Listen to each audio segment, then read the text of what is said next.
찬양대의 찬양을 하나님께서 기뻐 받으신 줄 믿습니다. 우리 옆에 분과 이렇게 인사하겠습니다. 주님의 평강이 함께 하시기 바랍니다. 네, 기도하겠습니다. 오늘도 살아 역사하시는 거룩하신 아버지 하나님, 거룩한 주일 저희들에게 허락하여 주셔서 주의 전에 나와 예배케 하여 주심을 감사합니다.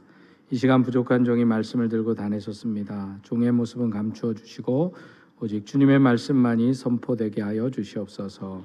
예수님의 이름으로 기도드립니다. 아멘. 조선시대 말기인 1888년에 어느 가난한 농부의 집에 딸 아이가 하나 태어났습니다. 부모의 성은 알 수 없지만 이름을 옥분이라고 지었습니다. 딸이 옥처럼 귀한 대접을 받고 자라라는 뜻으로 옥분이라는 이름을 지어준 것입니다. 그러나 가난한 집안의 맏딸로 태어났기 때문에 귀한 대접은 받지 못했습니다. 더욱이 옥분이는 10살이 채 넘어가기도 전에 동생들의 며칠분의 양식과 바꾸어 부잣집에 하녀로 팔리게 됩니다. 어린 시절에 팔려가 수없이 많은 고난을 겪게 됩니다. 날마다 부잣집에서 두들겨 맞기가 일쑤였고 밥을 굶기는 일상이었습니다. 한겨울에도 개울에 있는 얼음을 깨어서 빨래를 시켰고요. 어린 나이에 겪은 고통은 이루다 말로 표현할 수 없었습니다. 그러다 어느 추운 겨울날 옥분이의 양손과 발이 동상에 걸리게 됩니다. 주인들은 이 어린이를 방치하다가 결국 손 쓸 수 없을 정도가 되자 이 아이를 어느 집 앞에 버리고 맙니다. 그 집의 주인이 바로 미국에서 온 간호사 또 여자 선교사인 미네르바 구타펠 선교사였습니다.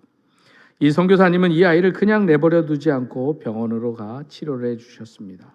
무려 8개월 동안 구타펠 선교사님은 동상이 걸린 옥분이를 지극정성을 다하여 치료해 주었습니다. 그러나 추운 겨울에 동상이 걸린 데다 너무 오래돼 방치되어 있었기 때문에 옥분이의 양팔과 한 발을 결국 자를 수밖에 없게 되었습니다. 선교사님이 그게 너무 미안해서 옥분이를 제대로 쳐다보지도 못하고 등을 돌리고 울면서 아이에게 이렇게 묻습니다. 옥분아, 괜찮니? 라고 묻습니다. 그런데 이 어린 옥분이의 대답이 구타펠 선교사님의 마음까지 저미게 합니다. 선교사님, 저는 지금이 제일 행복합니다. 왜 지금이 제일 행복하니? 행복한 게 많아요. 그러면 몇 가지나 되니? 내가 손을 꼽아서 얘기할 테니까 한번 얘기해봐라. 하나, 먼저는 아픈 고통이 다 사라졌어요. 둘, 또 여기 와서는 한 번도 얻어맞은 적이 없어요. 셋, 여기서는 배고픈 적도 없어요. 넷, 의사 선생님께서 제가 주인집으로 돌아가지 않는다고 여기서 오래 살아도 된다고 해요. 다섯, 또 있어요. 크리스마스 트리요. 이보다 더 이쁜 것을 저는 이제껏 본 적이 없어요. 이 구타펠 선교사는 목이 메어 말을 제대로 할 수가 없었습니다. 그러나 겨우 입을 열어 옥분이에게 이렇게 이야기합니다. 옥분아, 내가 너무 감사하구나. 그런데 또 감사할 게 있니? 네, 마지막으로 하나 더 있어요. 바로 예수님이에요. 저는 제 이름인 옥분처럼 귀하게 대접을 받은 본 적이 한 번도 없어요. 그런데 저는 지금 예수님을 만났어요. 제 이름이 옥분인 것도, 동생들 때문에 팔려간 것도, 한겨울에 빨래하다가 동상이 걸린 것도, 주인집에서 저를 선교사님 집에 버린 것도, 제 두 손과 한 발이 없는 것도 모두 예수님을 만나게 하시려는 하나님의 계획이셨어요.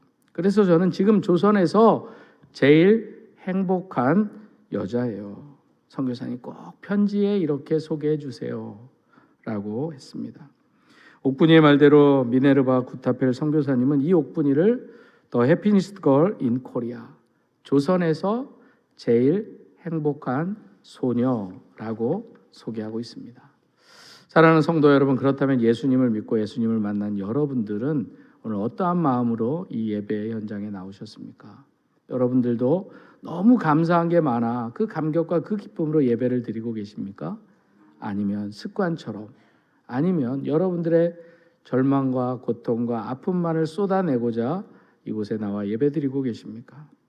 지난주에 나누었던 말씀처럼 부활하신 예수님을 만난 여인들에게 주님의 이 명령을 전하는 것보다 시급한 것은 없었습니다. 그래서 아무래도 이 여인들은 제자들을 이 주님의 명령을 전하고자 쉬지 않고 달려갔을 것입니다. 이처럼 오늘 본문에서 제자들은 무덤에서 예수 그리스도의 부활을 목격한 여인들에게 전해들은 갈릴리로 가라라는 주님의 명령에 따라 갈릴리로 가게 됩니다. 그리고 그곳에서 주님을 만나게 됩니다. 오늘 66절의 말씀입니다. 11 제자가 갈릴리에 가서 예수께서 지시한 산에 이르니. 여러분, 갈릴리가 어떤 곳입니까? 말씀드렸듯이 예수님이 공생애를 시작한 곳이 갈릴리였고요. 예수님께서 제자들을 만나시고 그들과 함께 복음을 전하시기 시작했던 곳도 바로 이 갈릴리였습니다. 그래서 제자들은 그곳에서 주님을 만나 하나님에 대한 소망과 하늘나라에 대한 기대와 주님의 제자로서의 사명을 가지고 기쁜 마음으로 주님을 따라 나선 곳도 바로 이 갈릴리였습니다. 그런데 제자들은 주님의 죽으심으로 하루아침에 그들의 꿈과 소망과 기쁨이 물거품처럼 사라졌습니다. 그래서 슬픔과 절망과 심지어 배신감에 사로잡아 숨어 지내야만 했습니다. 죽은 예수님만을 생각하고 두려워 떨고 있었던 제자들에게 그래서 주님께서는 갈릴리로 갈 것을 그리고 거기에서 만날 것을 말씀해 주셨던 것입니다. 그래서 주님께서는 제자들에게 그곳에서 다시 만나 영광스러운 부활의 모습을 보여주시고 잃어버렸던 하나님의 나라에 대한 소망과 기대를 회복시켜 주시고 다시 일으켜 세워서 주의 일을 감당케 하고자 갈릴리에서 만나자고 하셨던 것입니다. 마태는 이에 앞서 마태복음 4장 15절 16절에서 이 갈릴리에 대해서 이렇게 설명합니다. 이사야 선지자를 인용해서 마태는 이방의 갈릴리여 사망의 땅과 그늘에 앉은 자들에게 빛이 비치었도다. 이렇게 볼품없었던 갈릴리가 이렇게 될 것을 마태가 이사야의 예언을 통해서 선포하였던 것입니다. 그리고 이제 제자들은 갈릴리에서 죽음을 이기신 예수님을 만나 이방인 바로 모든 민족에게 제자를 삼도록 위임받게 되는 것입니다. 그런데 우리도 신앙생활을 하다 보면 때때로 주님이 곁에 안 계신 것처럼 느껴질 때가 있습니다. 그럴 때마다 우리가 처음 가지고 있었던 믿음과 소망과 기대가 하루아침에 다 사라져 버리는 것 같은 그런 안타까움의 삶을 경험할 때가 있습니다. 그렇다면 그때 여러분들은 그 위기를 어떻게 이겨내셨습니까? 아마도 이 위기의 때 가장 좋은 방법은 오늘 본문의 제자들처럼 처음 주님을 만났던 그때를 기억해내는 것입니다.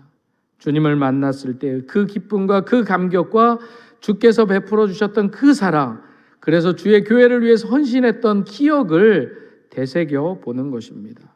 그때 오늘 제자들처럼 이 제자들을 만나 주셨던 그 주님이 여러분들의 삶 가운데 찾아와 주셔서 여러분들도 만나 주실 것입니다.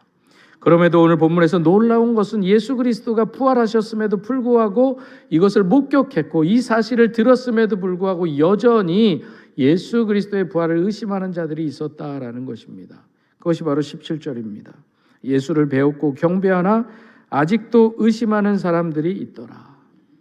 여기서 아직도 의심하는 사람들이 있었다라는 것은 정말 예수님이 내 눈앞에 나타난 이분이 죽으셨던 예수님인가 의심하는 사람들이 있었던 것입니다. 또한 그들은 끝까지 믿지 못했던 자신을 과연 예수님이 다시 용서해 주실까? 아니, 이 예수님은 도대체 어떤 분이시길래 죽었다가 다시 살아날 수 있을까라는 의심이 생겼던 것입니다. 또한 야훼 하나님 한 분만을 참 하나님으로 믿는 유대인들로서 이 예수님께 경배하는 것이 맞는지 그른지 망설이는 자들이 있었다라는 것입니다. 그럼에도 누가 의심했는지는 알 수가 없습니다. 그러나 분명한 것은 예수님과의 제자들의 이 만남을 통해서 그들은 좌절과 두려움이 그들이 기쁨과 찬양으로 바뀌어졌다라는 것입니다. 주님의 부활을 목격한 대다수의 사람들이 바로 예수님께 경배하고 예배드렸다라는 것입니다. 여기서 우리가 주목할 것이 한 가지 있습니다. 그것은 바로 지금까지 제자들은 주님을 하나님으로까지 경배하지 못했다라는 것입니다. 그러나 이제 부활하신 주님을 만나고 그분이 진정한 하나님이셨음을 고백하며 그분께 경배하였던 것입니다. 사랑하는 성도 여러분, 이처럼 부활하신 주님을 만난 사람들은 다 하나님 앞에 경배할 수밖에 없는 것입니다. 그래서 주님의 부활을 믿는 우리가 오늘 이 시간 하나님 앞에 나와 예배 드리는 이유도 바로 거기에 있는 것입니다. 그래서 예배는 소중한 것입니다. 부활하신 주님을 만난 그 감격이 매일매일 드리는 예배 가운데 있어야 된다라는 것입니다. 사실 사람들이 처음 주님을 믿을 때는 은혜를 베풀어 주시기를 원해서, 아니면 내 기도 들어주시기를 원해서, 아니면 내 삶의 문제가 해결되기를 원해서, 내 삶이 각박하고 힘들고 어려워서 주님 앞에 나온 사람들이 있을 수 있습니다. 그러나 점차 믿음이 자랄수록 이미 받은 이 구원의 은혜에 감격하여서 하나님께 예배를 드려야 된다라는 것입니다. 내가 은혜를 받았던 안 받았던, 내 기도가 응답되었던 안 되었던 간에 그거와 상관없이 주님 그 자체로 기뻐 예배 드릴 수 있어야 된다라는 것입니다.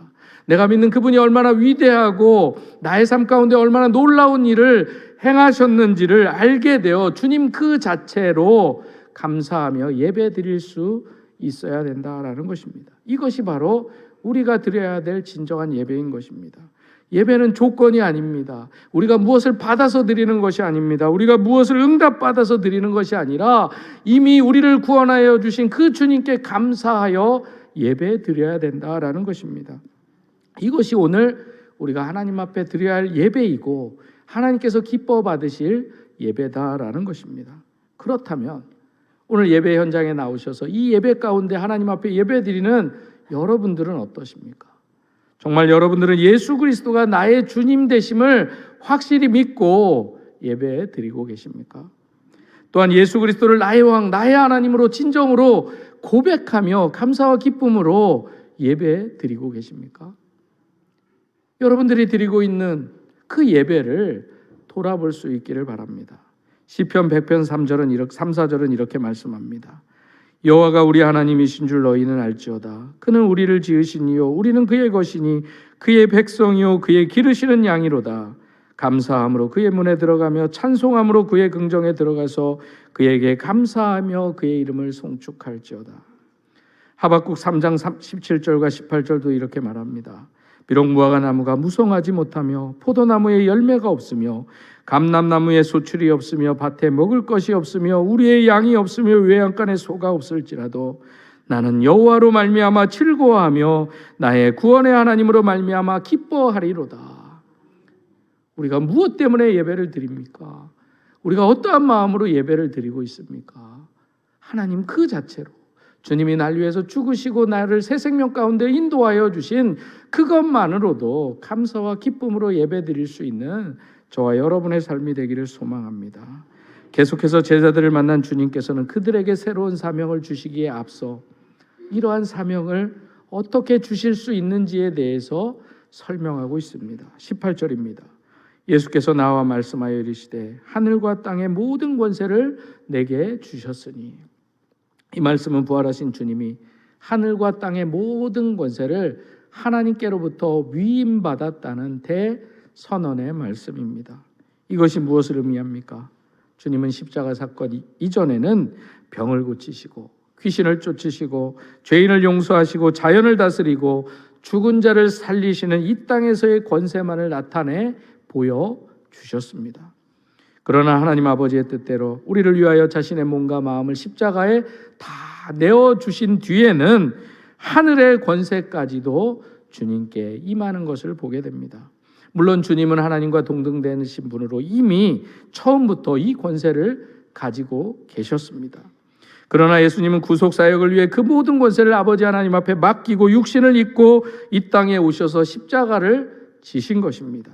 그런데 이제 죽음에서 부활하심으로 하나님으로부터 이전에 가셨던 그 권세를 다시 부여받으신 것입니다. 이처럼 예수님의 십자가가 우리를 구원의 길로 인도해 주셨다면 예수님의 부활의 사건은 우리를 새 생명의 장으로 인도하여 주시는 길이다라는 것입니다. 다른 의미로 예수님께서 진정한 우리의 메시아가 되셨다라는 것입니다. 이제 예수님이 메시아 되심은 십자가에서 죽으신 후에 생명으로 부활하심으로 더욱더 분명하게 우리에게 다가오게 된 것입니다. 그리고 이것은 예수님께서 이 세상을 온전히 통치하시게 되셨다라는 의미도 담겨져 있습니다. 그래서 믿지 않는 자들이 이것을 두려워해서 어떻게 해서든지 예수님을 죽이려 했던 것입니다.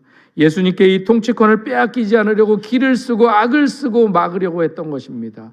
그래서 심지어 부활하신 주님을 거짓 부활로 덮어버리려고 했던 것입니다.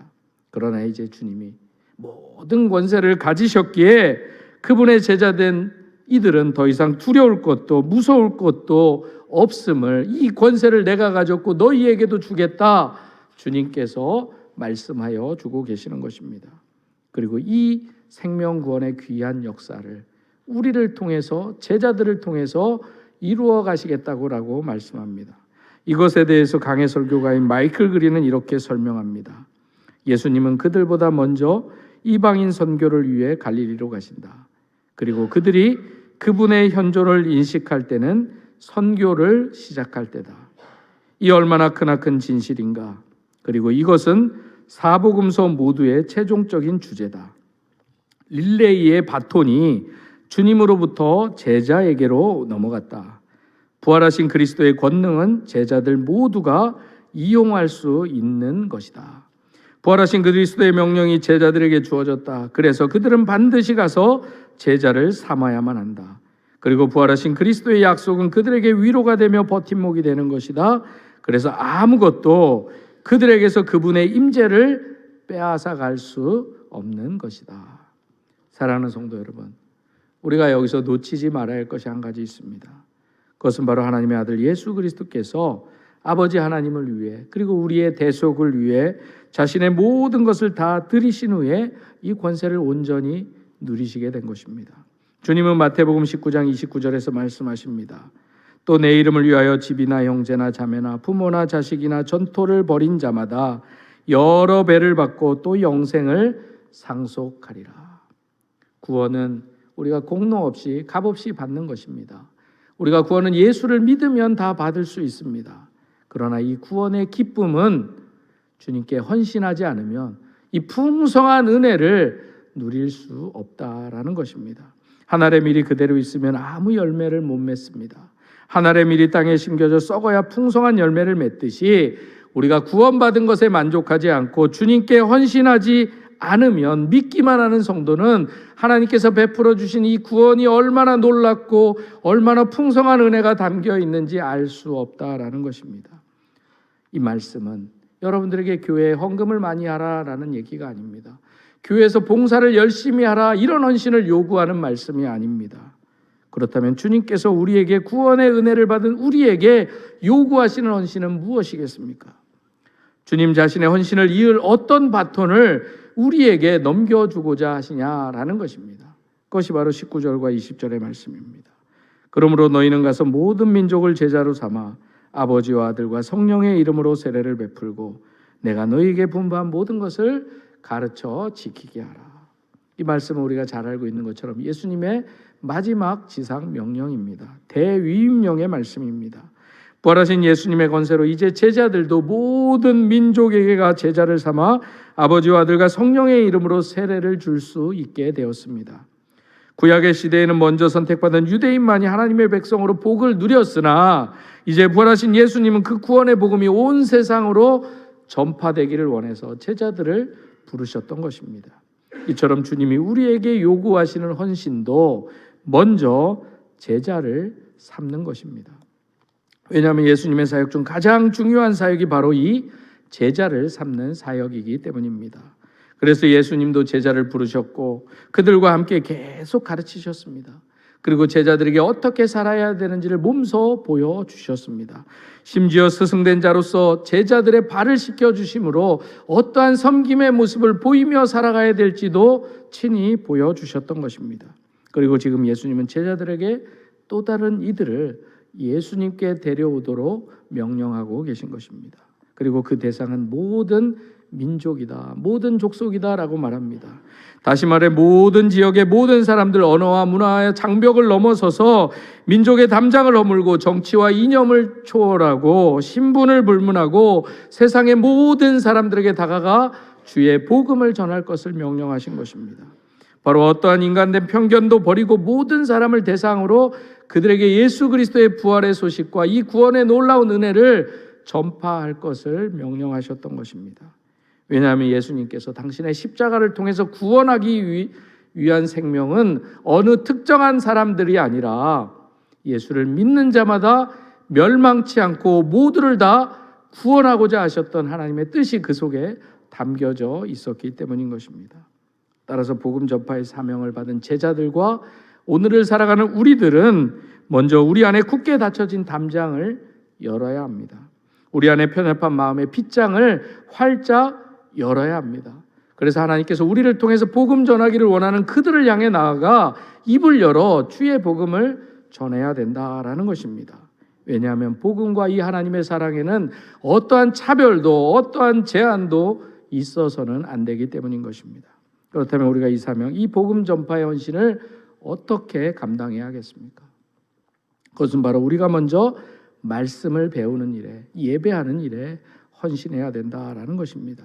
왜냐하면 자신이 먼저 예수님의 제자가 되지 않고는 다른 사람을 제자로 만들 수 없기 때문입니다. 주님께서도 사도행전 1장 4절에 죽으시고 부활하시고 승천하시기 전까지도 40일 동안 제자들과 함께 하시면서 하나님의 이 나라의 일들에 대해서 끝까지 선포하셨습니다. 그만큼 중요한 것입니다. 그래서 주의 말씀을 배우고 익히며 예배의 자리로 나와 하나님 앞에 예배하는 것이 그만큼 가장 소중하고 제자된 우리가 감당해야 될 것이다라는 것입니다. 그렇기 때문에 우리를 분주하게 만드는 모든 일들이 아무리 많더라도 우리는 배우는 일에, 하나님 앞에 예배하는 일에 결코 소홀히 해서는 안 될 것입니다.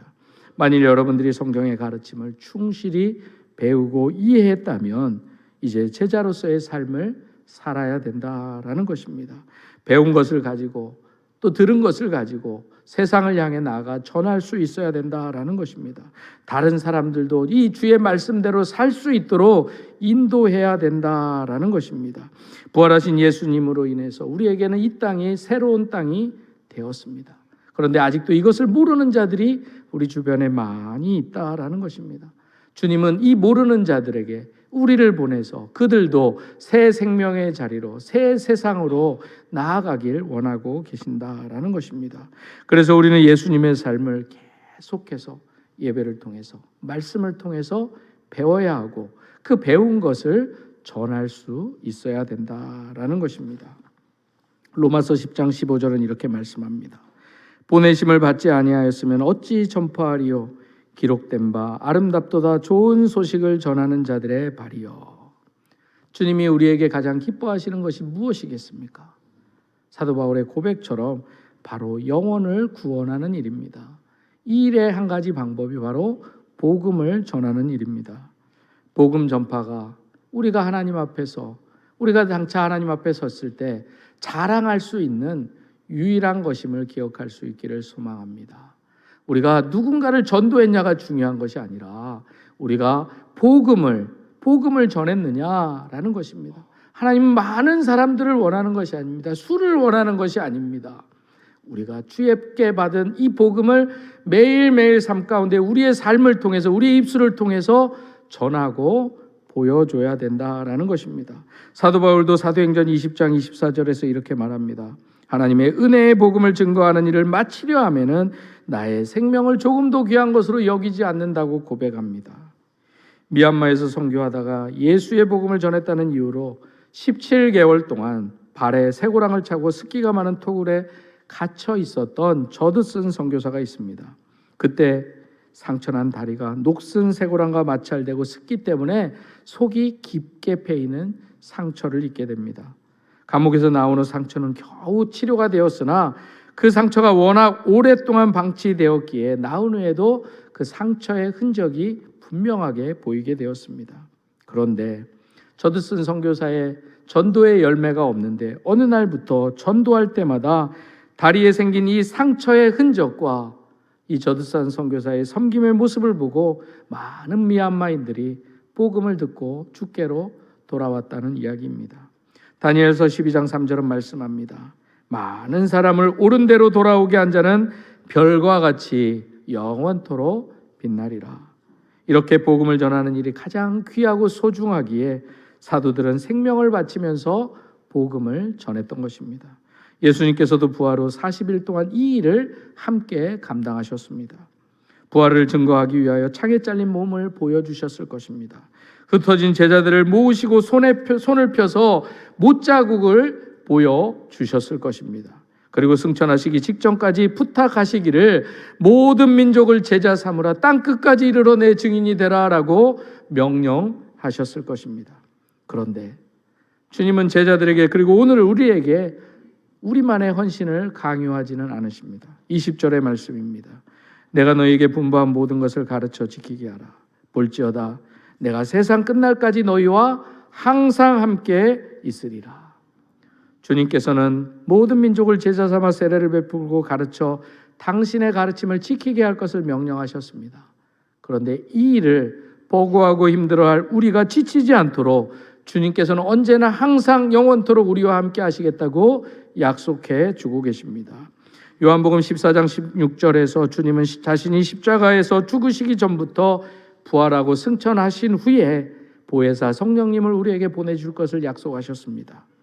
주님께서는 당신의 영이신 성령을 통해 영원히 우리와 함께 하신다고 약속해 주셨습니다. 이 말씀대로 주님은 유월절 어린 양으로 죽으신 후 50일이 지난 오순절 성령 강림 주일에 성령님을 우리에게 보내주셨습니다. 그리하여 성령님은 그 이후로 줄곧 지금까지 우리와 함께 계십니다. 그러므로 여러분 모두가 여러분들 곁에 이 성령님이 늘 계심을 믿음으로 바라볼 수 있기를 소망합니다. 이 믿음이 여러분들의 삶을 지켜주실 것입니다. 그래서 주님께서 나와 함께 하신다는 이 믿음 때문에 우리는 어떠한 일을 당해도 결코 낙심하지 않을 것입니다.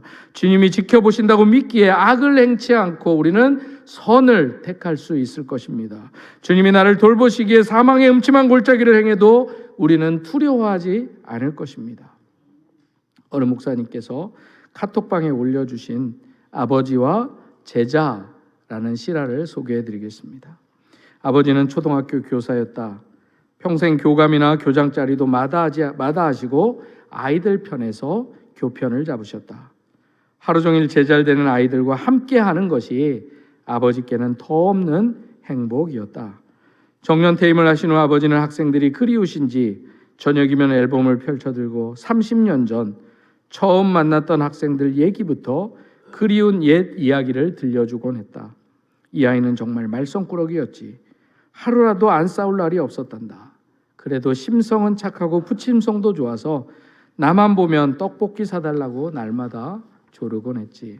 그런데 유진이는 참 의젓하고 밝은 아이였다. 아프신 홀어머니와 힘들게 살면서도 늘 웃음을 잃지 않았지. 아프신 어머니 때문에 늘 의사가 되겠다고 말하곤 했었지. 내가 가끔 집에 가서 유진이 몰래 고기며 쌀이며 사다 놓곤 했지. 줄줄이 이어지는 추억담은 늘 우리 자식들 마음을 촉촉히 적시곤 했다. 그러던 어느 날 아침 산책을 다녀오시던 아버지가 쓰러졌다. 폐암 말기. 한평생 칠판에다 쓰고 닦고 하시더니 폐암이 걸리셨구나.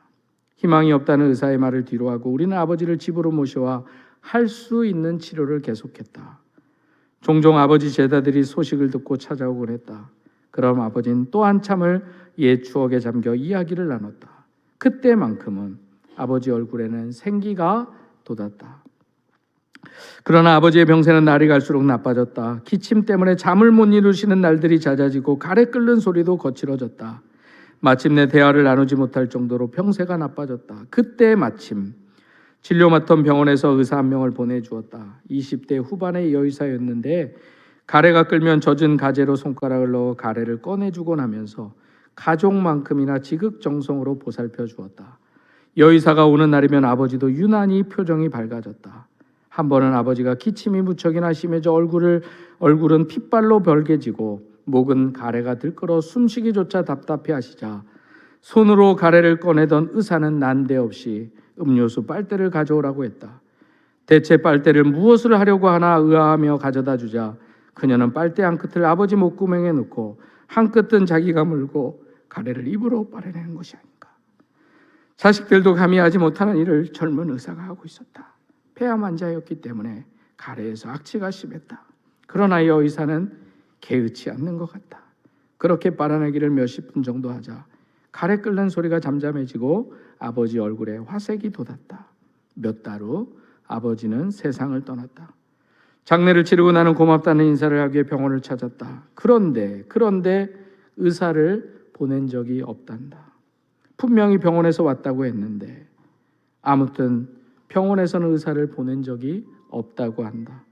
여의사의 이름도 몰랐던 나는 헛걸음만을 한 채 아쉬운 발걸음을 돌려야 했다. 얼마 후 외국에서 한 통의 편지가 날아왔다. 돌아가신 아버지께 온 편지였다. 선생님, 저 유진이에요. 선생님이 참 예뻐해 주시던 유진이. 가끔 저희 집에 쌀이며 반찬을 놓고 가셨던 거 저 다 알고 있었어요. 그때는 자존심이 상해서 차마 고맙다는 말씀도 드리지 못했지만 그 못난 제자가 의사가 되었어요. 이 소식을 알게 되면 제일 기뻐하실 선생님을 수소문했을 때 많이 아프시다는 걸 알았어요. 침상에 누워 계신 선생님을 배웠을 때 의사 가운을 입은 저를 보며 비록 말은 못하셨지만 어서 오렴 하고 반겨주시듯 제 손을 꼭 잡아주신 선생님. 저 알아보신 거 맞죠? 언젠가 제 꿈이 의사라고 하자 선생님은 유진이는 사람의 몸뿐만 아니라 마음까지 고쳐주는 훌륭한 의사가 될 거야 라고 하셨죠. 그 말씀 지키려고요. 이곳 아프리카의 오지에서 환자들의 몸뿐만 아니라 마음도 치료해주는 의사가 되고 싶어요. 선생님, 저를 위해 기도해 주실 거죠? 사랑합니다. 선생님.